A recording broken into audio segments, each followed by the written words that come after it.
Magluluto nga pala ako ng napakasarap na tinola dito sa aming munting bahay kubo. Dahil dito nga kami manananghalian sa aming munting bahay kubo, kaya naman ipagluluto ko nga ng napakasarap na tinola ang aking mag-aama. Pero bago nga ang lahat ng yan mga mami, hello mga mi! Another day, another daily vlog. Mami, ni Kenzo Vlog. Charot! Tamang-tama nga at umuulan at napakasarap humigop ng mainit na sabaw. Pero bago nga kami pumunta dito sa aming munting bahay kubo mga mami, ito nga pumasok nga muna si Kuya Kenzo sa school nung umaga. Tapos pagka-uwian na nga ng tanghali, sinundo na nga namin siya sa school, tapos dumiretso na kami dito sa aming munting bahay kubo. Dahil dito nga ako magluluto ng aming pananghalian. Perfect na perfect nga mga mami itong nadala kong pang-ulam namin dahil bigla na nga lang umulan pagkarating namin dito sa aming munting bahay kubo. At syempre, pag ganito nga umuulan mga mami ay napakasarap humigop ng mainit na sabaw. At medyo tanghali na nga rin nung pagdating namin dito, kaya ito nagdali-dali na nga ako magbalat nitong papaya. Mabuti na nga lang mga mami at meron nga akong nabiling papaya dito sa kalapit namin, kaya ayan, at meron na nga akong panlahok dito sa manok na nakuha ko nga sa ref. At pagkabalat ko nga nitong sibuyas, bawang, tsaka luya ay ginayat ko na rin para naman makapag-umpisa na ako makapagluto. Kanina ngang umaga mga mami ay napakainit ng panahon, tapos pagdating nga ng tanghali ay umulan naman dito sa amin. Kayo ba mga mami, kumusta po ang panahon ninyo ngayon dyan? Mag-ingat nga po tayong lahat dahil sa pabago-bago nga ng panahon ay napakabilis nga makakuha ng sakit. Tapos ito nga mga mami at igigisa ko na nga itong sibuyas, bawang at tsaka luya. Uy, diba? At may manok pang sumama sa aking voice over. Ayun, at may humabol pang ang isa. Haba talaga naman at sunod-sunod sila. Gusto atang mailahok dito sa aking lulutuing tinola.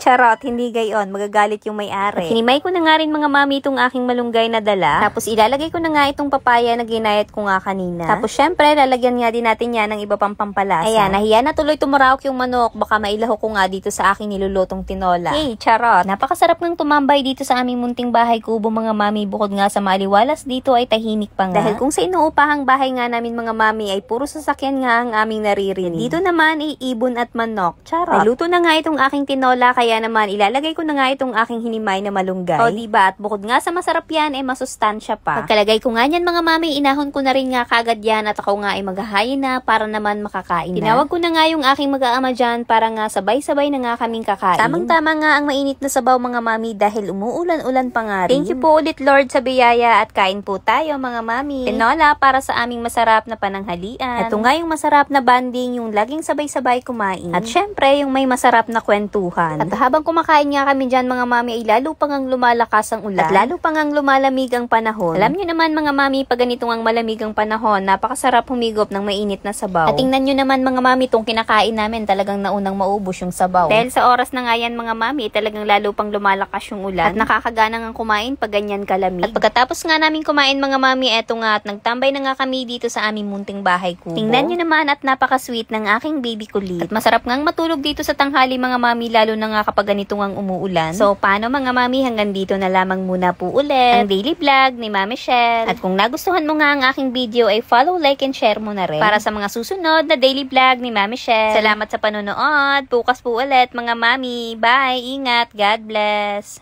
Meron nga pala akong ipakikilalang laro sa inyo. Ito ang Wagi Plus. At dito sa Wagi Plus ay napakarami mong laro na pwede mong pagpilian. At isa nga pala sa mga nilalaro ko dito itong Super Ace. At so ngayon, susubukan nating maglaro ngayon dito. Isang paalala na bawal ang larong ito sa mga bata at sa 21 years old pababa. At be responsible na ang larong ito ay pwede lamang sa 21 years old pataas. At sa mga ganitong laro nga, hindi ito sa pilitan at meron ditong nananalo at natatalo. At syempre, ang itataya mo lamang dito ay yung kaya mo lang at yung kaya mo lang mawala. At para nga lang ito sa may mga extra income. At gawin nyo nga lang pala itong libangan. At dahil nananalo nga tayo dito ay mamimili nga ako ng mabibigyan ko ng 500 sa nagre-register at magpa-follow, like, and share ng aking video. Kaya naman mag-comment ka na at isama mo na rin ang GCash number mo. Dahil baka isa ka na sa mapipili ko na mabibigyan ko ng bonus. Kaya ano pang iniintay mo, mag-register ka na at mag-comment ka na dito sa aking video. At tingnan nyo naman kung magkano ang napanalunan ko.